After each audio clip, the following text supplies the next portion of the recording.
सुरेंद्र यादव पर बाल यौन अपराध, महिला आरक्षण बिल की कॉपी फाड़ने, अतुल अपहरण कांड, मेडिकल छात्रों पर फायरिंग, तिलकुट व्यापारियों से हिंसक झड़प, कांग्रेस के पूर्व विधायक की निर्मम पिटाई और हाल के दिनों में एक प्रेस कॉन्फ्रेंस में बहुत ही गंदी और भद्दी गाली का सार्वजनिक उपयोग करने जैसे दर्जनों आरोप सुरेंद्र यादव पर हैं और सुरेंद्र यादव गया के आतंक हैं,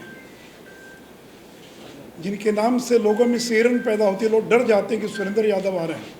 नमस्कार, लाइव सिटीज़ देख रहे हैं। मेरा नाम है उत्कर्ष। बिहार के पूर्व उप मुख्यमंत्री और राज्यसभा सांसद सुशील मोदी इन दिनों लगातार महागठबंधन के नेता और उनके मंत्रियों पर सवाल खड़ा कर रहे हैं और आज भी एक नए मंत्री और एक नया सवाल लेकर फिर से आ गए। देखिए, इस बार सुशील मोदी जो है वो सुरेंद्र यादव पर कई आरोप लगा रहे हैं। एक बड़ा लिस्ट भी जारी किया उन्होंने और साफ कह दिया है कि ये वही सुरेंद्र यादव हैं जो बिहार सरकार में मंत्री हैं और नीतीश कुमार के चहेते भी हैं। इतना ही नहीं, जो आरोप का लिस्ट उन्होंने दिया है उसमें अगर कुछ बात बताएं तो पास्को एक्ट के तहत भी उन पर एक एफआईआर दर्ज है, उसके बाद भी उन्हें मंत्री बनाया गया है। और जैसे ही एक तस्वीरें भी हमने दिखाई थी, कि वीडियो भी हमने दिखाया था कि झारखंड में जहां पर एक ही घर में 2 AK-47 बरामद हुए थे, उसका भी रिश्ता सुरेंद्र यादव से है। सुरेंद्र यादव बिहार सरकार के मंत्री हैं, राजद कोटे से मंत्री हैं और ऐसे में जो बयान जो है सुशील मोदी का जो सामने आ रहा है प्रेस कॉन्फ्रेंस में, उन्होंने कई आरोप जो हैं वो सुरेंद्र यादव पर लगाए।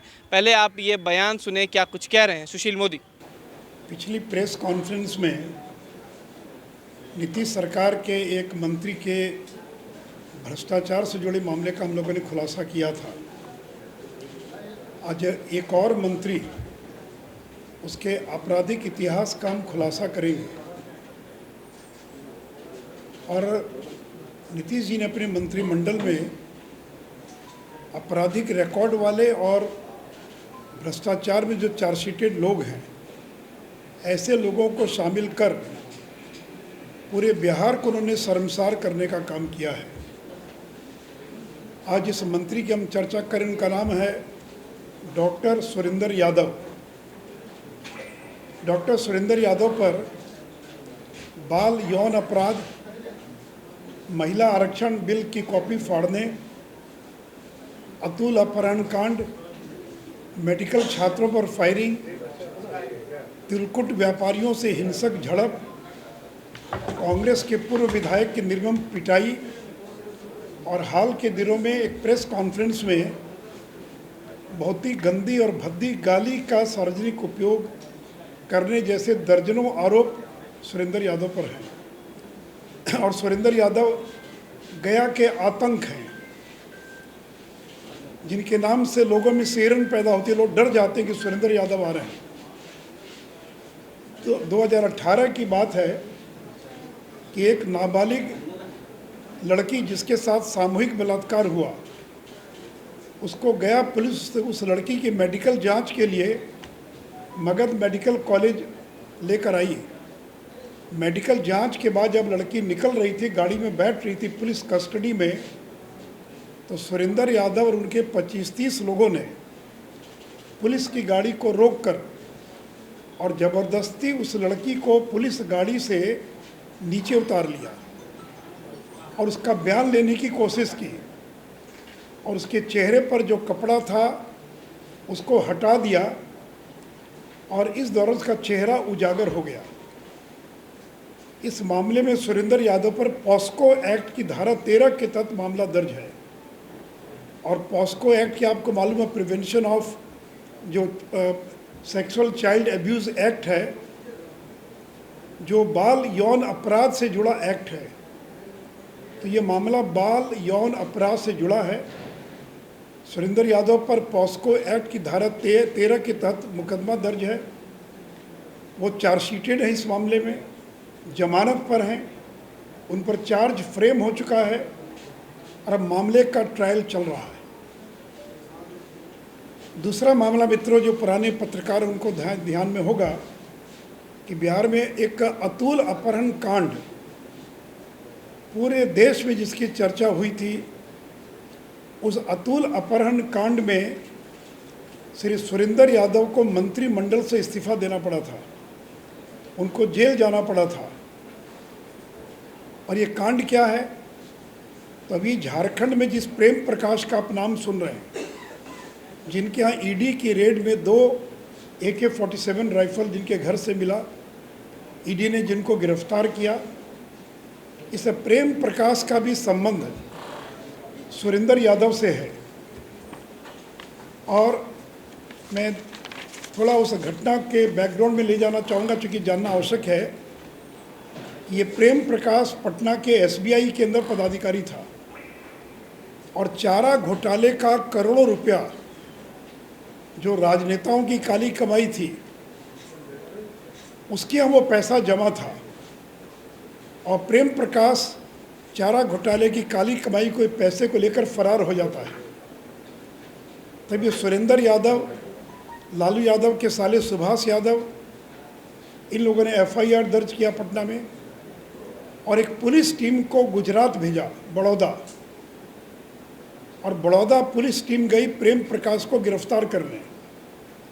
प्रेम प्रकाश नहीं मिले तो उसके छोटे भाई अतुल प्रकाश जो हैं, उनको पुलिस ने पकड़ लिया और हवाई जहाज़ से लेकर आई और पटना लाने के बजाय ज़बरदस्ती इन लोगों ने गया से होकर गुजरने वाली राजधानी में उसको बैठवा दिया। और गया स्टेशन के पास अतुल प्रकाश को ज़बरदस्ती ट्रेन रोककर उतार लिया गया और उतार कर सुरेंद्र यादव के घर पर उसको 4 दिनों तक रखा गया। भारी टॉर्चर किया गया उसको। ये बात कहीं से लीक हो गई और फिर पुलिस ने छापा मारकर अतुल प्रकाश को रिहा करवाया। ये मामला इतना बड़ा मामला बना पूरे देश के अंदर कि अंततः सुरेंद्र यादव को, जो उस समय एक्साइज मिनिस्टर थे, उनको इस्तीफा देना पड़ा, उनको जेल जाना पड़ा। और उस समय श्री शिवानंद तिवारी आबकारी मंत्री थे, वो कैबिनेट मंत्री थे और ये राज्य मंत्री थे। तो सुरेंद्र यादव के मामले के खुलासा करने में भी शिवानंद तिवारी की और बहुत बड़ी भूमिका थी। तीसरा मामला कि 13 महीनों के लिए श्री सुरेंद्र यादव लोकसभा पहुंच गए 1998 में, और महिला आरक्षण बिल पेश किया जा रहा था। तो श्री सुरेंद्र यादव लाल कृष्ण आडवाणी के हाथों से उस बिल की कॉपी को लेकर फाड़ दिया। और इस घटना से पूरे देश के अंदर बिहार शर्मसार हुआ कि ऐसे भी सांसद हैं कि महिला आरक्षण बिल का विरोध करना तो एक अलग बात है, उस बिल की कॉपी को लेकर फाड़ दिया था। और आज भी जब कभी मीडिया या कभी वीडियो पर विधायकों की कारगुजारियों को दिखाया जाता तो इसमें हमेशा सुरेंद्र यादव के इस वीडियो को हमेशा दिखाया जाता है।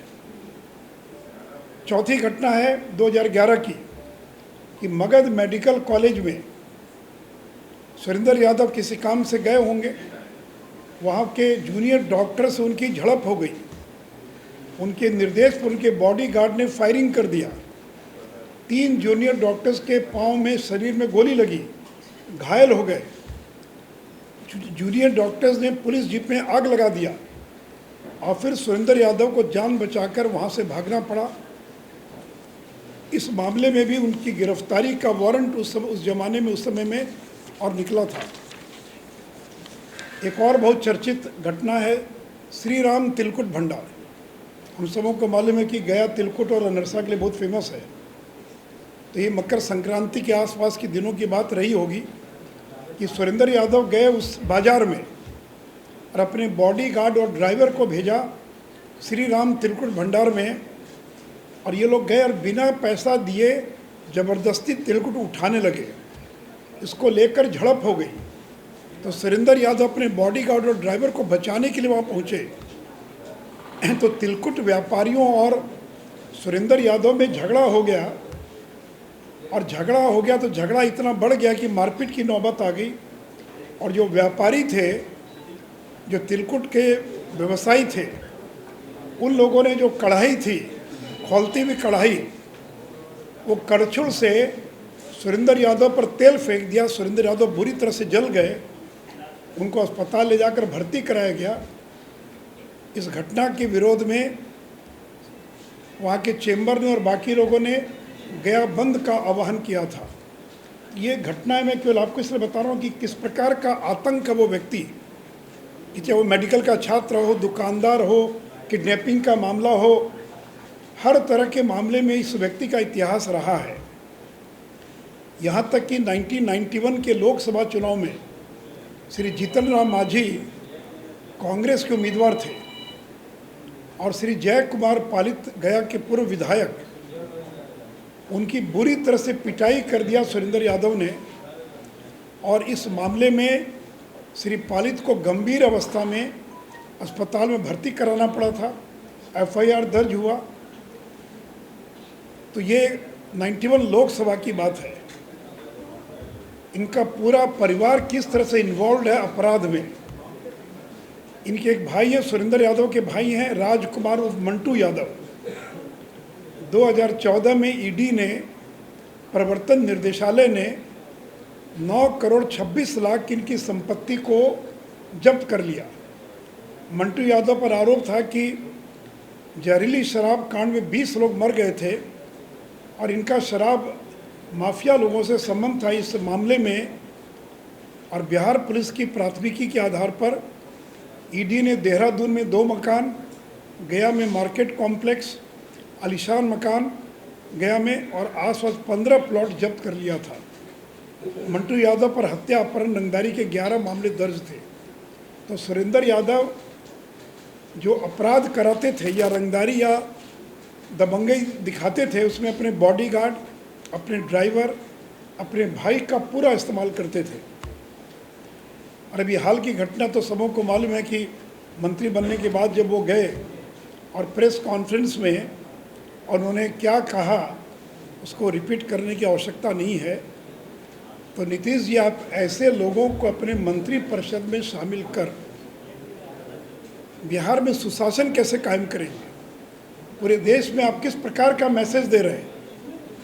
तो गंभीर आपराधिक मामलों के आरोपी एवं भ्रष्टाचार के आरोपों में चार्जशीट लोगों को अविलंब मंत्री परिषद से बर्खास्त करें, अन्यथा पूरे देश में एक बहुत बिहार की नकारात्मक छवि बन रही है कि सरकार में बड़ी संख्या में आपराधिक और भ्रष्टाचार के आरोपों से घिरे लोग इस सरकार में शामिल हैं।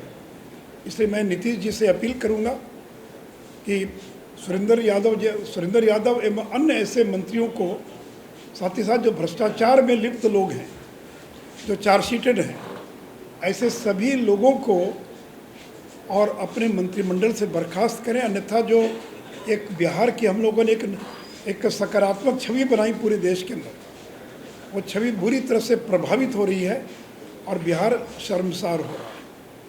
तो मित्रों, मुख्य रूप से मुझे सुरेंद्र यादव के आपराधिक इतिहास के बारे में संक्षेप में आपको बताना था। इस विषय से जुड़ा कोई सवाल हो सुरेंद्र यादव, जिससे मैंने पहले भी कहा कि मैं दूसरे किसी विषय का जवाब आज नहीं दूंगा, अलग से भी कभी बात कीजिएगा। तो अगर सुरेंद्र यादव के बारे में कुछ और जानकारी आपको प्राप्त करना है या कोई सुझाव देना हो तो आप सुझाव दे सकते, पूछ सकते। तो अपने बयान में सुना सुशील मोदी का 8 से 9 ऐसा आरोप है सुरेंद्र यादव पर, और उनका साफ कहना है कि ऐसे मंत्री को मंत्रिमंडल में नहीं रखना चाहिए, बर्खास्त कर देना चाहिए।